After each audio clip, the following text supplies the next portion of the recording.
Believing in yourself isn't just a feeling, it's a choice and a mindset to live by. In today's video, I'm sharing how a rebellious decision I made as a teenager became the foundation for breaking generational cycles and building my life as a full-time artist. By the end of this video, you will see how choosing belief over fear can change everything. While one of my favorite things to do is teach painting techniques, as I'll be demoing in this video, I think it's just as important to teach how to share and be confident about your work, because no matter how perfect you make your paintings, if you're too scared or fearful or uncertain to share your work, whether it's online or with galleries or with your family, then it becomes really hard to have a professional aspiration as an artist. Obviously, you can make art for yourself, and that's totally valid, but so many of the people I talk to secretly or not secretly sort of harbor a wish to have a professional capacity. It doesn't have to be your full-time job, but getting into galleries, having an online presence, something in that vein. But a mistake I see people make is that they don't feel very confident. And I think about this a lot because while certainly I'm not the most confident person in the world, in fact, as a kid, I struggled deeply with social anxiety. I can remember in middle school, I would always pack an extra shirt because inevitably out of fear and anxiety, I would have to change my shirt halfway through the day because I became so nervous when I was called on. And truthfully, just really struggled in general. Like I'm not just paying lip service. It was a huge thing that I had to work through, even into my adult life. But despite this, I've always had a vein of confidence, and it's run through my art and my running practice. And when I introspect and look back, one memory in particular stands out to me.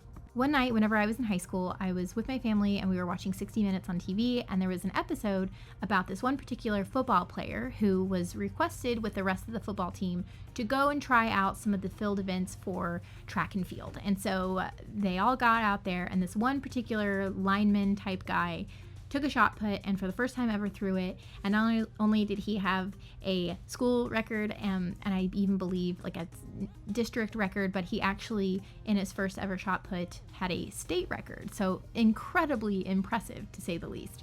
But I can remember in that moment, crystal clear, my dad turning to me and saying, "See, that's how you know if you're good at something. That's how you know if you should stick to something." And while this is an incredibly unkind, off-putting comment regardless, for a little bit of context, I was a track and cross country runner. I started my freshman year of high school. I showed a little bit of promise in, believe it or not, the pace test we used to do in middle school. And there were some kids on the team that I was friends with. My parents were very opposed to this. Not only did they not want to ever have us do extracurriculars, they just didn't have the time and energy and certainly money. They told me I had to find my own rides, I had to find my own way to pay for it, and if it affected my grades or my ability to do chores and work my part-time job, then I couldn't do it anymore. So I kept all those things up. I hitched a ride. Occasionally I would run the 2 miles to school to practice. I think at the end it made me a better runner, but I was really determined, and I was an okay runner. I was a good runner. My sophomore year of cross country, I remember I made it to the state race, which to me was very impressive, but I was like one of the last people to make it in. You had to go through 2 rounds, and I think I was 27th out of 30th to make it to qualify. And I can even remember on that day, my dad was just deeply unimpressed. He basically said, "Why are you proud of this? Why are you telling me this? You should be embarrassed." And so given all that context, it should be of no surprise why my dad would have turned to me during that 60 Minutes episode and say that incredibly unkind comment. And the way I reacted to this as a kid, because I didn't have the insight to know that this was him projecting, right? My dad was incredibly talented at a lot of things. He taught himself how to play guitar. He was a good painter. He did physics in his spare time, but he was an alcoholic who struggled to amount to anything because of his fear of imperfection, because of his fear of failure, of not looking good while doing something, and ultimately it crippled him. But of course, I didn't know this as a teenager, and so what I did was just say, "I'm going to do it anyways, and I'm going to do it despite you." And it caught on to something within myself that was just rebellious, that just wanted to be unlike my parents in every way possible. And so out of rebellion, I made the choice to stick with something. And of course, what this meant was that my feelings of confidence, of worthiness, of was this worth its time and its effort, and my persistence didn't waver with my emotions, because my goal to be a good runner wasn't anchored in how good I was. It was anchored in, at this point, showing my dad I could stick to something, and making a promise to myself that I would be kind to myself, that I would be consistent with myself, no matter if I felt good enough. Because the thing is, you feel good enough sometimes and you don't feel good enough sometimes. And you feel confident sometimes and you don't feel confident sometimes. And if you allow your persistence and your confidence and your drive to be attached to emotion, well, one day you could be walking along feeling great, you did an okay painting, you've been working really hard at whatever your goals are, and then you see someone on social media post a beautiful painting, and it can stop you in your track, and you can compare, and it can completely take the momentum out of you and the wind in your sails. And now something that's not even real, it's like a figment of your imagination more or less, has completely derailed something that does have the ability to have real effects in your life. So I took that rebellious decision to stick with things no matter what. And over the years, I became a better runner. I was able to get to go to college on a running scholarship. And by the end of my college career, I was able to get my 5K down to about 17:45, I believe. I had a pretty good half marathon. I think it was like a 1:21. So I walked away with pretty impressive times. And when I look back at my life, I can look back at that endeavor and say confidently that I did everything I could. I tried as hard. And there is something so refreshing about looking back at your life and saying that there were times and instances and seasons when you absolutely gave everything. You didn't hold back out of fear. You didn't hold back out of not wanting to look silly or look like you're trying too hard. And of course, this went on to manifest in my art. So I started my art journey January 1st, 2016 as a daily painting challenge after having gone to school and gotten a degree in fine art. I specialized in painting and I had some really great skills. And in some ways, I could have seen that skill trap me because I had the ability to paint okay. And I think sometimes that's the hardest part, is when you know you can do something special.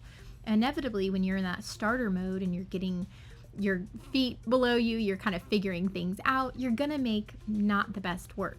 And especially if you push yourself to share it, whether it's online or with other people, you're going to have this dissonance where you know you can do better, but you're gonna have to find peace with what you can produce in this moment, with the hope that if you keep trying, you'll achieve what you know you're capable of.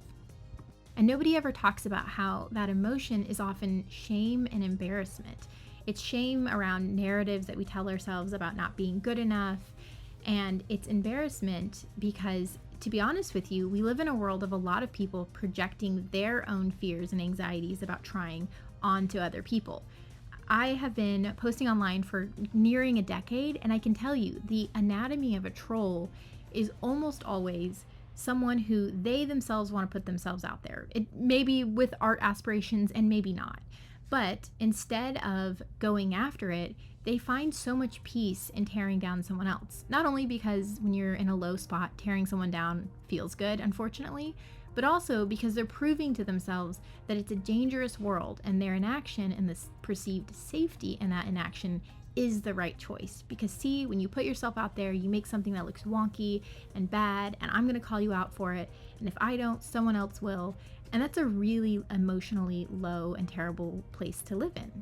And it's actually through years of earnestly wanting to understand people who leave horrible comments, whether it's me or my friends or my students, that I've actually come to a lot of peace with my own parents. There's a saying that the qualities that you develop most strongly as an adult are often the qualities that would have saved your parents. And this is not, of course, to say that all of us children break all the cycles that our parents do, but I do believe that if we're really intentional, we can break a few of those cycles. And the thing that this offers me is a bigger purpose in showing up and being consistent and giving myself permission to make art, even if it's sometimes not the best art, that allows me to have those natural fluctuations of, why am I doing this? I'm not the best. I could be better. I should work harder. That happened when you're a person, right? It's really hard to not ever feel those feelings, but I'm able to sort of put them in their place and give them the proper context because of years of proving to myself the fruit of just being consistent and working hard and showing up for yourself consistently. Hopefully you enjoyed the message in this video. I'm rooting for you in the new year. I hope you make some wonderful art. If you'd like to learn from me, make sure to sign up for Not Sari Art School. I still have a 20% off promotion going through the end of the year and a free PDF download in the description below. Thanks and happy creating.